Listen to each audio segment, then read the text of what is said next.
नमस्कार साथियों, आप सबका स्वागत करता हूं मैं अपने इस नई वीडियो में।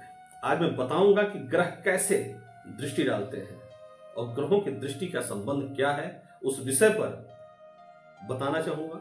कौन सा ग्रह किस दृष्टि से देखता है और कैसे देखता है, उसके विषय में एक सारगर्भित चर्चा आप सबके समक्ष करने वाला हूं।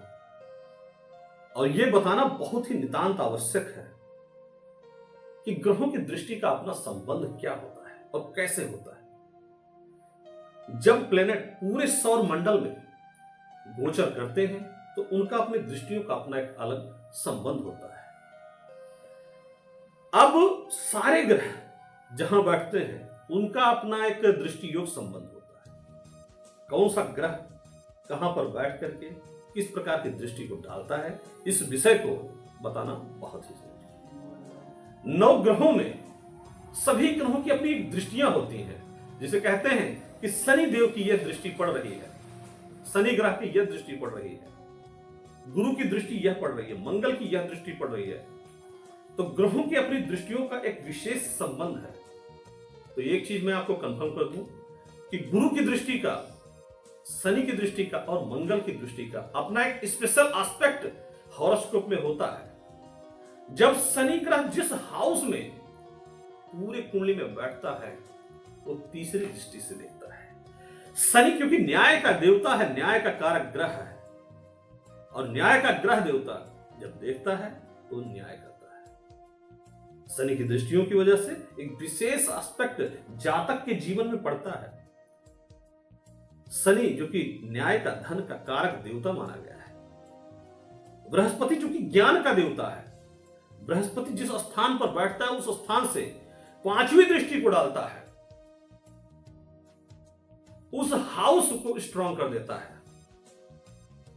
मंगल जिस घर में बैठता है उस घर से चतुर्थ दृष्टि को डालता है। मंगल का अपना एक विशेष स्थान है, एक विशेष दृष्टि योग है। तो सूर्य से लेकर के शनि तक सभी ग्रहों की 7वीं दृष्टियां होती हैं। 7वीं दृष्टियां जहां बैठते हैं उससे माना कि अगर कोई प्लेनेट लगन में बैठा है तो उसकी 7वीं दृष्टि 7वें घर पर पड़ेगी, और मंगल यदि लगन में बैठा है तो उसकी चतुर्थ दृष्टि कुंडली के चतुर्थ भाव पर पड़ेगी। प्रिय दोस्तों, मंगल जो कि सेना का, न्याय का, डिफेंस का, सिक्योरिटीज का कारक है, रक्षा सुरक्षा की चीजों का कारक है। तो मंगल की दृष्टियां पड़ती हैं तो जातक के जीवन में उस प्रकार से प्रभाव डालती है। मंगल की दृष्टि, शनि की दृष्टि और बृहस्पति की दृष्टि का अपना एक विशेष स्थान होता है।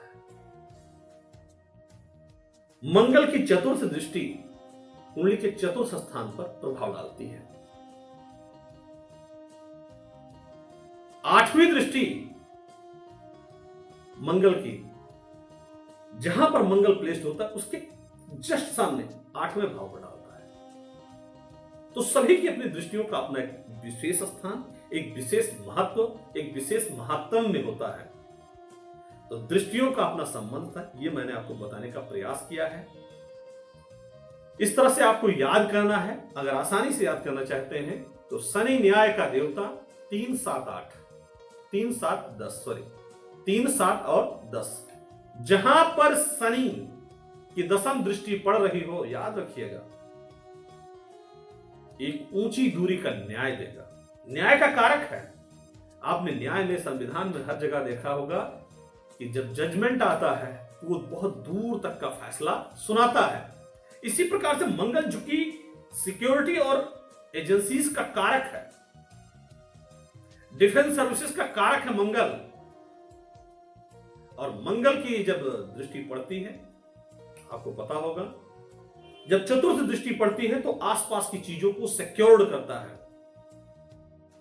अष्टम दृष्टि पड़ती है तो दूर तक की सिक्योरिटी को देता है। कहने का आशय यही है दोस्तों कि मंगल, शनि और गुरु जो कि ज्ञान का, नॉलेज का कारक है,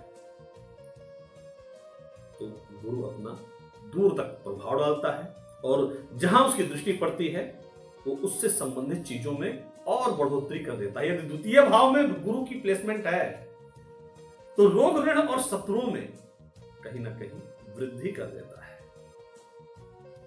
तो ये था दृष्टियों का संबंध, जिसके बारे में मैंने आप सबको बताया है। बहुत बहुत धन्यवाद दोस्तों।